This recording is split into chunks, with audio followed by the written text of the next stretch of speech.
Bonjour et bienvenue sur Santé, Bonheur et Famille. Depuis à peu près 4 semaines, nous vivons une situation de confinement. Alors les enfants ne vont plus à l'école, ils n'ont plus les activités, ils font plus d'apprentissage et on se demande comment y remédier. Docteur Bertil, vous êtes pédopsychiatre. Est-ce que vous pouvez nous aider à trouver des astuces, à trouver des solutions pour justement entretenir ou enrichir les apprentissages qu'ont nos petits-enfants? Bonjour à vous, professeur. Bonjour à tous. Je vous remercie de m'avoir donné l'occasion de parler de ce sujet aussi important. Alors, parmi les choses qu'on doit travailler avec les enfants, il y a l'autonomie, il y a l'esprit de la responsabilité, ou bien il y a la compétition, et dernier point, c'est de la cohésion familiale. Bien D'accord, donc 4 points extrêmement importants. Alors si vous voulez bien, on va commencer avec le premier.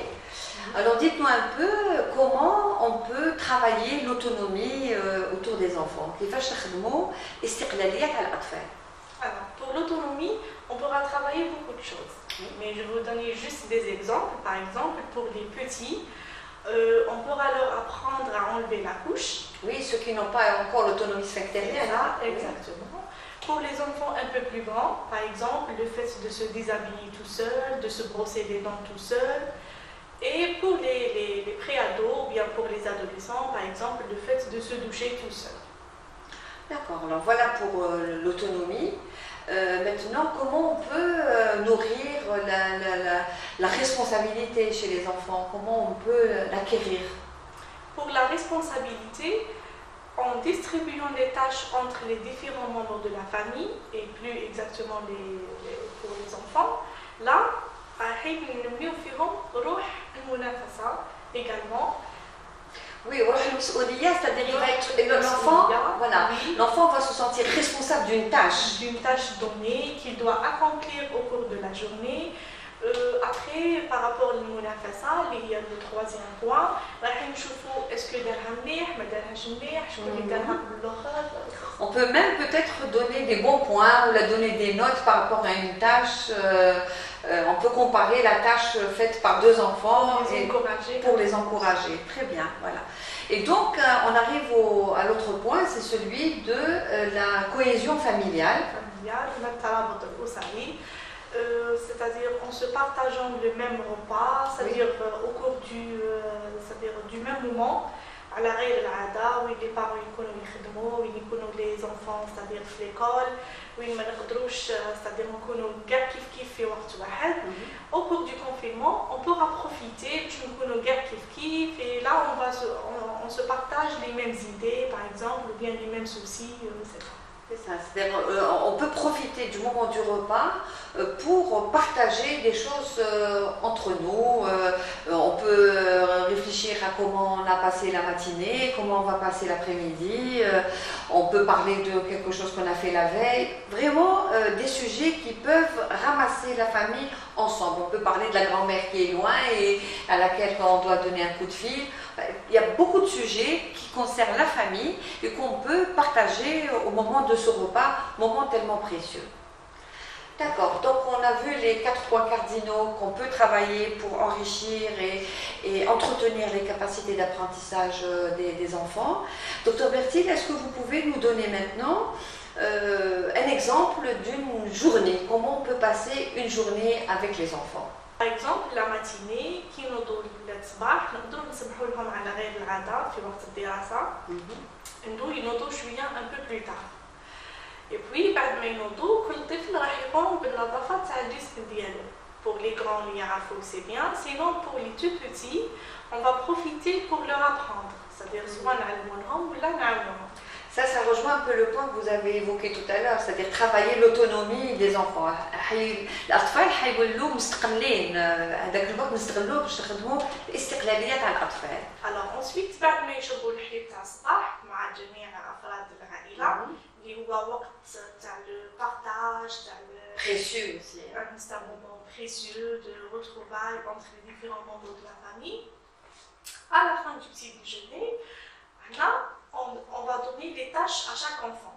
qu'est-ce qu'il doit faire. Par exemple, pour cet enfant, on va lui donner, par exemple, le ménage. Pour l'autre, il va aider sa maman à la cuisine. Pour l'autre, il va faire un coup de balai. Oui, histoire de responsabiliser. Avec toi, tu es responsable du balayage. Toi, tu es responsable de passer un coup de la poussière. Toi, tu es responsable d'aider maman à la cuisine. Voilà. Chaque enfant va se sentir responsable d'une tâche précise. Également, on va faire un programme pour chaque enfant. Oui. Pour les enfants, par exemple, scolarisés, actuellement, شاشة التلفزيون الجزائري دارت لهم برامج دراسية تخص جميع المستويات وسا كونسيرن توت لي ماتيير. Exactement. جميع المواد. في هذا المومون يقدر الطفل المتمدرس يروح يتبع البرنامج الدراسي اللي يخصو.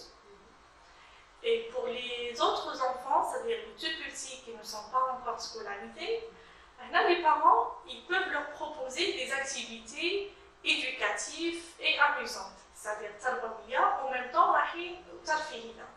شغل les activités اللي هما الفين يديروها في les premières classes de maternelle, première petite section de maternelle et moyenne section de maternelle. Pour garder un petit peu le même rythme اللي متعودين عليه. Par exemple, le dessin, c'est ça.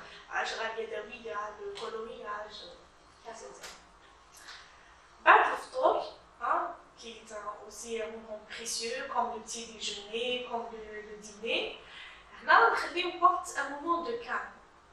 وقت استراحة بالنسبة لجميع أفراد العائلة. C'est important ce moment de calme. Oui. هنا الطفل يقدر يدير فيه واش يحب au calme. Par exemple, يقدر يدير la sieste, يقدر يقرأ un livre, يقدر يسمع موسيقى, c'est-à-dire أي حاجة يحبها. أي حاجة يحبها بالصح بالهدوء. Au calme, pour permettre aussi aux parents de se poser, de se ressourcer. D'accord. Donc vient l'après-midi qui est un long moment où on a certainement beaucoup d'activités, Dr Berthier. Oui. العشية c'est le moment des activités. هاد des activités راحين يكونوا على حساب السن تاع كل طفل, c'est-à-dire en fonction de l'âge. راحين يكونوا على حساب le goût, les intérêts des enfants. راحين يكونوا على حساب l'espace qu'on dispose à la maison et également يقدروا يكونوا avec ou sans matériel. Les familles doivent s'adapter avec l'espace اللي عندهم, le matériel اللي عندهم اللي ما عندهمش, على حساب لاش تاع ولادهم واش يحبوا يديروا ما يحبوش يديروا. Exactement. Ouais.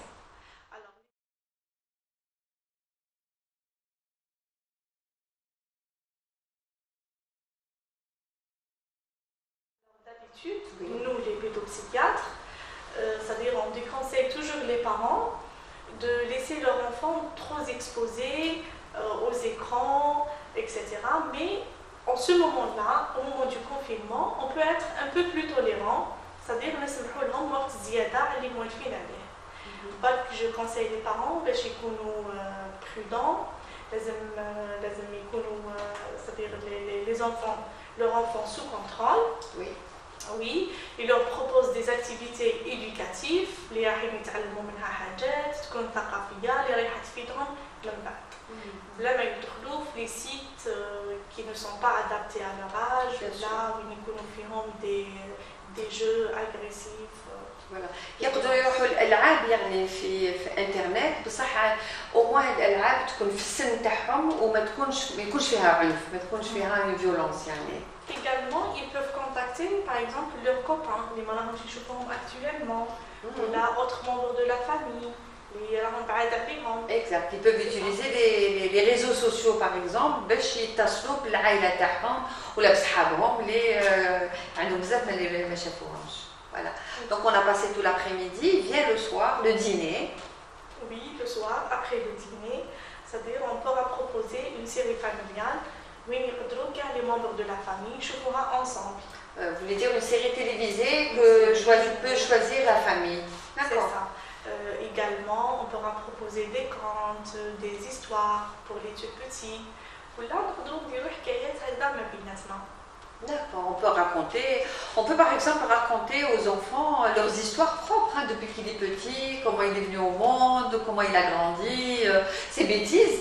On peut raconter ses bêtises, ses apprentissages, la manière qu'il a eu par exemple de commencer à parler, toutes les retorts de langage qu'il a fait. Donc ça peut être des choses amusantes autour des enfants. Voilà.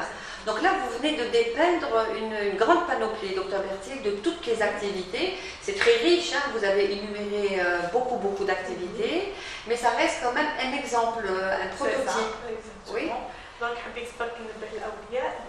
l'exemple que j'ai donné de la journée, il reste un exemple. C'est-à-dire exactement. C'est ça, pour faire leur propre programme avec leur enfant. Oui. Également, le programme est riche, varié, mais les pas trop sévère ou bien trop rigide. Oui. C'est ça, il y a un mot etc. Et il doit être souple. C'est-à-dire les parents, ils ne doivent pas être stressés ou bien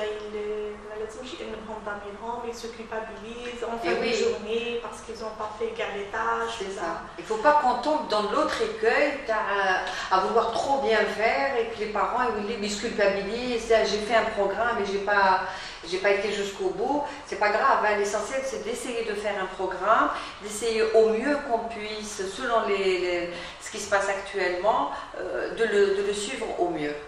Voilà. Ça sera bénéfique pour nous. Exactement. Et puis peut-être laisser aussi des moments où les enfants ne font rien.